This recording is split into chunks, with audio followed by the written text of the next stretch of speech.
Olá, tudo bem com você? Vamos recapitular mais uma lição da Escola Sabatina. A lição dos adultos deste trimestre trata sobre missão e a dos jovens trata sobre o tema da identidade. As duas estão ótimas.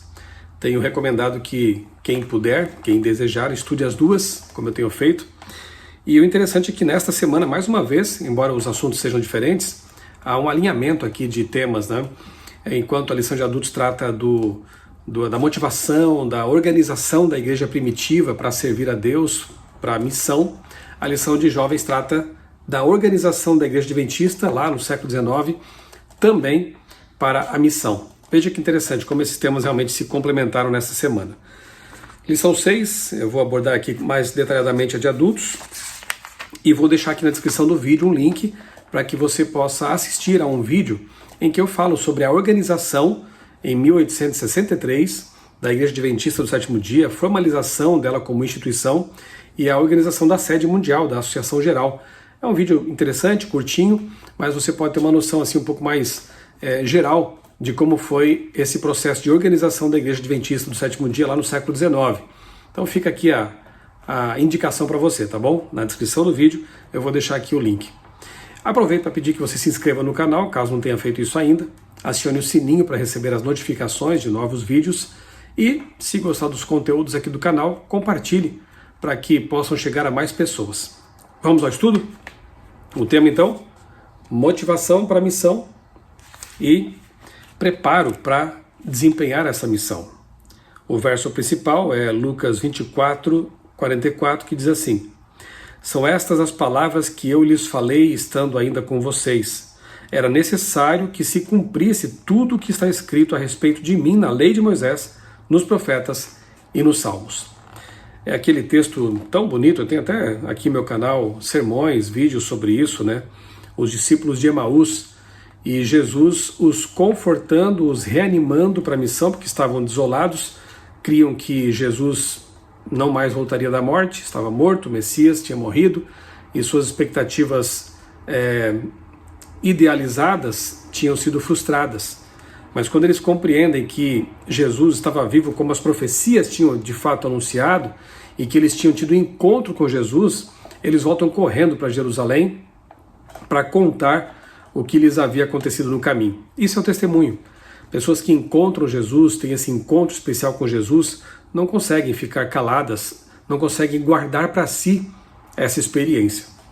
Então, bem escolhido aqui o verso para memorizar, o verso principal da lição desta semana. Domingo, compartilhar as boas novas. E o texto fala aqui do momento em que as mulheres fiéis que seguiam Jesus, que estavam lá no pé da cruz, quando de sua morte, domingo cedinho foram ao sepulcro para ungir o corpo de Cristo, porque no sábado elas haviam descansado conforme o mandamento, como diz o apóstolo Lucas.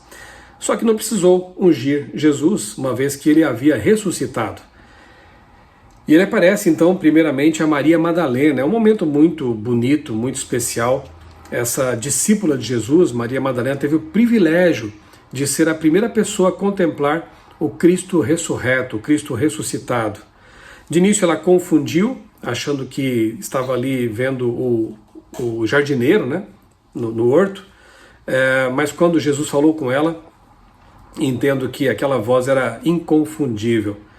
Maria quis abraçar Jesus, como a gente vê no relato, mas Jesus disse: não me detenhas, porque ainda não subi para o Pai. A redenção na cruz estava efetivada, estava consumado o ato de perdão para os pecadores arrependidos. Por isso está consumado. As profecias estavam consumadas, mas Jesus precisava, em respeito ao ritual do santuário, ir para o céu, no santuário celestial, e ali oferecer diante do Pai o resultado de seu sacrifício, né? Simbolicamente falando, oferecer o seu sangue ali diante do Pai. Foi aceito e depois voltou à terra para estar alguns dias com os seus discípulos. Então é bom deixar bem claro isso. Nós adventistas cremos que na cruz a redenção humana foi efetivada, estava consumada, como acontecia no ritual do santuário. O pecador levava sua oferta, o seu cordeiro, para o santuário, ele oferecia ali o cordeiro, ele era sacrificado e o pecador voltava para casa perdoado, mas o ritual continuava. O sangue do cordeiro era levado pelo sacerdote para dentro do santuário e ali era feita a expiação. Ali o pecado ficava como que contaminando o santuário, tanto é que uma vez por ano era preciso realizar um ritual de purificação chamado Yom Kippur, o dia do juízo. Então, no altar de holocaustos, na cruz, lá no pátio, o pecador era perdoado. A obra em favor dele estava consumada.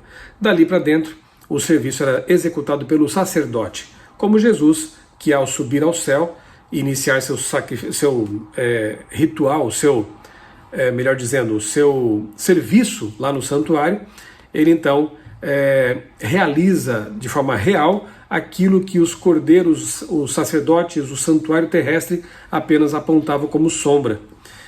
É preciso estudar esse assunto em conexão com o santuário terrestre para ficar mais claro como funciona esse ritual todo no santuário celestial, tendo como prefiguração o santuário terrestre. Bem, as mulheres contemplaram o Cristo ressurreto, Jesus aparece para Maria Madalena, elas voltam correndo para contar o que tinha acontecido. Assim acontece quando temos um encontro com Jesus, nós queremos contar para os outros, e o interessante é que os discípulos, ao ouvirem aquilo, acharam que elas estavam tendo um delírio.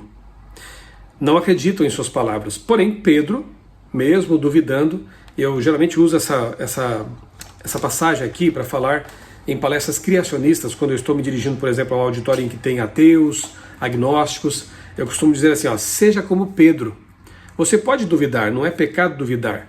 Pedro duvidou da ressurreição de Jesus. Ele sabia que ele tinha morrido, que havia sido colocado numa tumba, a pedra pesadíssima foi fechada, um selo romano colocado ali, uma tropa romana estava guardando a sepultura. Ou seja, era impossível que alguém roubasse o corpo, ou que alguém saísse, enfim, eles não criam nisso. Eles duvidavam de que pudesse ser verdade. Mas Pedro, mesmo assim, ele correu até o túmulo. O relato dos evangelhos diz que João, vendo a cena, ele correu também, atrás de Pedro. Era mais jovem, ultrapassou Pedro e chegou primeiro lá no túmulo, mas enfim, os dois chegam lá e veem que a sepultura estava vazia. E aí a história deles muda por completo. A história do cristianismo mudou por completo, porque essa revelação, essa constatação, esse fato da ressurreição de Jesus, ele muda por completo a história daqueles homens e mulheres e a história, repito, do cristianismo. Eu vou deixar aqui também na descrição desse vídeo um pequeno vídeo que eu postei essa semana no meu canal com o título "E se a ressurreição de Jesus fosse uma farsa?". Você perceberá que não faz o menor sentido que Jesus não tenha ressuscitado, porque o que aconteceu na vida daqueles homens medrosos que estavam lá trancados com medo de serem mortos também pelos judeus, pelos líderes judaicos, de modo que logo depois se tornam corajosos, dão a vida pela pregação do Evangelho, por Jesus. O que acontece com eles, hein? Realmente alguma coisa muito especial deve ter acontecido. E nós entendemos que foi, de fato, a ressurreição de Jesus. Existem muitas evidências racionais, lógicas, históricas também, de que Jesus, de fato, ressuscitou dos mortos. E é um tema interessante para estudar, sem dúvida nenhuma, tem no meu canal aqui também um vídeo com o título, acho que Ele Vive, Evidências da Ressurreição de Jesus, alguma coisa assim. Se você colocar ressurreição no buscador aí do canal, você vai encontrar esses vídeos que falam sobre a ressurreição de Jesus. Precisamos ter uma experiência pessoal com Deus antes de compartilhá-la. Esses discípulos, esses homens e mulheres tiveram uma experiência real com Jesus, tiveram um encontro real com Jesus, e por isso o testemunho deles foi poderosíssimo, porque eles falavam do que eles tinham experimentado. Segunda-feira, o fundamento profético. O texto para a leitura é Lucas 24, 36 a 49, e o que aconteceu e por que essa foi uma experiência tão crucial para os apóstolos. Esse aqui, o tema da semana aqui, desse dia, melhor dizendo, segunda-feira, realmente é muito interessante. Ele proporciona discussões profundas, interessantes. Diz assim que a princípio os discípulos não creram por medo. Então, quando viram Jesus e tiveram certeza de que ele estava vivo, não creram por causa da alegria. Você já sentiu que algo era bom demais para ser verdade? Interessante, não? Jesus não se contentou apenas em mostrar-lhes as suas cicatrizes, comer peixe diante deles, tudo na intenção de provar que não era um fantasma ou coisa parecida, era ele mesmo, Mas ele não se contentou em mostrar essas evidências, digamos, palpáveis, concretas. Ele os conduziu à palavra e lhes mostrou o fundamento profético de sua obra e de seu ministério. Não importava quão grande fosse a experiência que tivessem com ele, Jesus ainda queria que a fé deles fosse fundamentada na palavra de Deus. Infelizmente, muitas pessoas hoje estão mais preocupadas com sinais, com milagres, com evidências assim, estrondosas, enfim, com sentimentos, quando na verdade o mais importante é a evidência que vem da palavra de Deus, a verdade que liberta. Se não houver evidências escriturísticas, evidências bíblicas, o sinal pode ser o que for, pode tremer o chão, a pessoa pode sair voando, mas se isso não vem da palavra de Deus, se não está de acordo com a palavra de Deus, com a Bíblia Sagrada, descarte.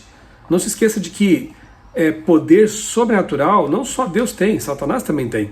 Ele pode inclusive simular, imitar algumas manifestações que nós atribuiríamos a Deus.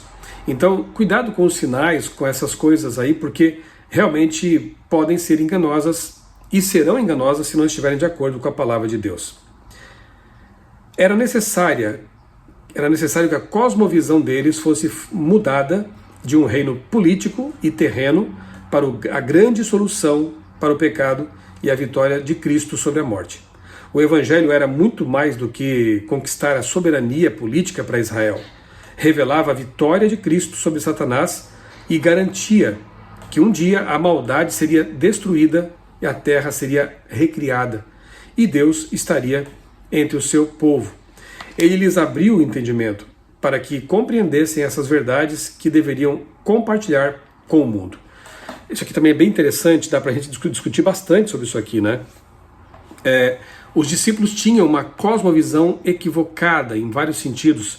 Eles estavam contaminados por uma ideologia segundo a qual o Messias seria uma espécie de rei terreno, um libertador político, um revolucionário que iria expulsar os romanos daquela região e restabelecer o trono de Davi para Israel, o Israel literal, político, estatal. Não era nada disso. O reino de Cristo, como ele deixou claro muitas vezes, não era deste mundo. Jesus não veio para libertar pessoas oprimidas por um império, não veio para livrá-los do jugo de uma cobrança injusta de impostos. Jesus veio para fazer algo muito mais profundo e superior. Jesus veio para perdoar o pecado dessas pessoas, veio para dar uma esperança de vida eterna. E não se intromete nessas questões políticas. Hoje há muitos cristãos intrometidos em questões políticas e acham que o cristianismo é só isso. Há os que pregam evangelhos, teologias contextuais, teologias negra, queer, feminista. Também há aqueles que pregam teologias de prosperidade, teologia da libertação, teologia de conquista por meio político, por via política. Não importa se à direita ou à esquerda, há muitas pessoas aí confundindo o cristianismo com políticas, com ideologias políticas. E isso é uma limitação, é uma atrofiação do evangelho, não corresponde à mensagem de Jesus. Os discípulos tiveram que aprender que estavam errados ao defender uma ideologia política criada por eles mesmos, pelos seus ancestrais, ao passo que Jesus tinha um conceito de reino muito mais profundo e infinitamente superior. Jesus lhes ensinou isso. Nossas experiências com Jesus não podem firmar-se sem o fundamento da palavra, incluindo as profecias que apontam para a história e para os eventos que incluem o primeiro e o segundo advento de Cristo e conduzem a eles. Com essas verdades firmemente compreendidas, estaremos prontos e motivados para a missão. E de fato essas teologias contextuais a que me referi estão muito mais fundamentadas em ideologias humanas, em sociologia, em política, em aspectos de ideologias realmente humanas, humanistas até, do que na palavra de Deus. Na verdade, a maior parte dessas ideologias, dessas teologias, despreza a palavra de Deus como palavra inspirada de Deus, regra de fé e prática, de capa a capa. Muitas dessas teologias contextuais, elas acabam selecionando textos que convêm para a sua ideologia e desprezam especialmente aqueles textos que condenam seus pecados. Jesus, ele ensinou algo bem diferente. A palavra de Deus é a verdade. Jesus disse que toda a Escritura é a verdade, ele falou isso por meio de Paulo e também reafirmou isso lá no caminho para Emaús, usando todos os profetas e as Escrituras para ensinar-lhes o que a seu respeito constava nelas. Então nós seguimos a Jesus. Nós consideramos a palavra de Deus como inspirada e regra de fé e prática e documento que rege a nossa missão. Terça-feira, espera e missão. Aqui fala do momento em que os discípulos estavam orando, esperando pela unção do Espírito Santo. Jesus disse: permaneçam em Jerusalém até que do alto vocês sejam revestidos de poder. De fato, permaneceram lá. E enquanto permaneciam, fizeram duas coisas. Eles oraram e se mantiveram unidos. Além disso, também buscaram orientação de Deus para organizar a igreja para servir.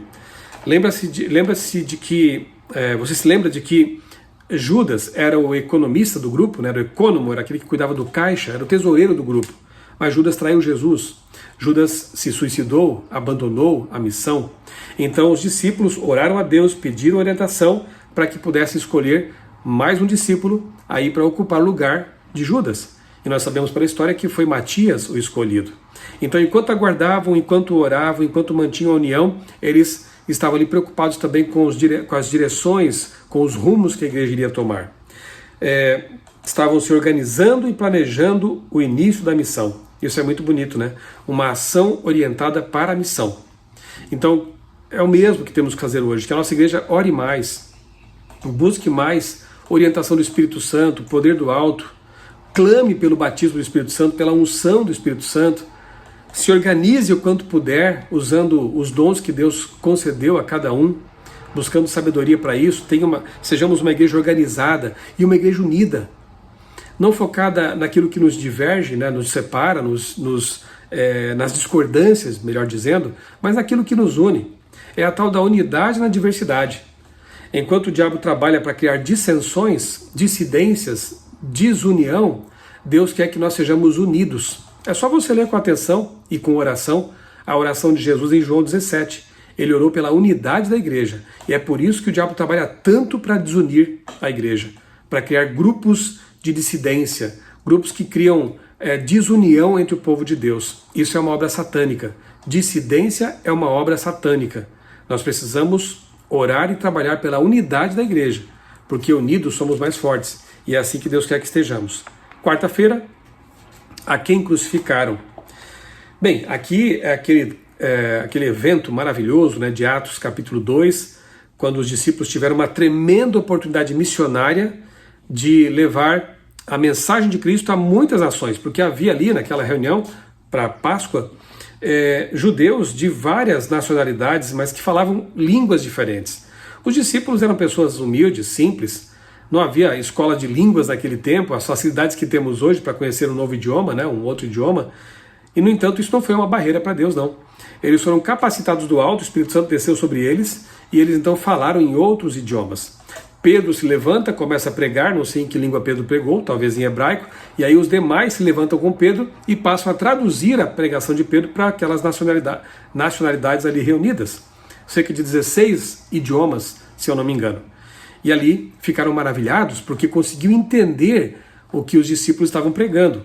Você percebe? Nada a ver com as línguas estranhas que os nossos irmãos pentecostais entendem por ser a língua dos anjos ou a língua, outras línguas, né, que a Bíblia às quais a Bíblia faz referência. Essas não são línguas dos anjos, até porque a Bíblia diz que aos homens não é lícito falar essa língua. Então, mesmo o apóstolo Paulo, né, que teve uma visão ou foi arrebatado ao terceiro céu, ele ouviu a língua dos anjos e disse que não era lícito aos homens falar. E ele mesmo diz, né, ainda que eu falasse a língua dos anjos. Quer dizer, Paulo não falava a língua dos anjos. Por isso que ele disse, ainda que.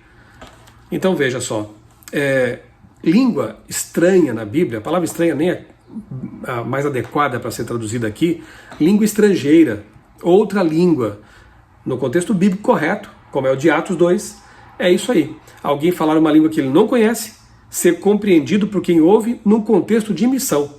Aqui era a missão, pregação do Evangelho.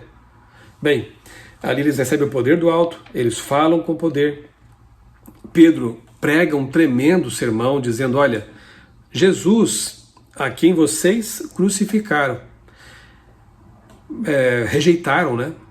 Aqueles judeus, aquela geração, aquelas pessoas, e eles então perguntam, o que nós faremos? Então nós nos arrependemos disso.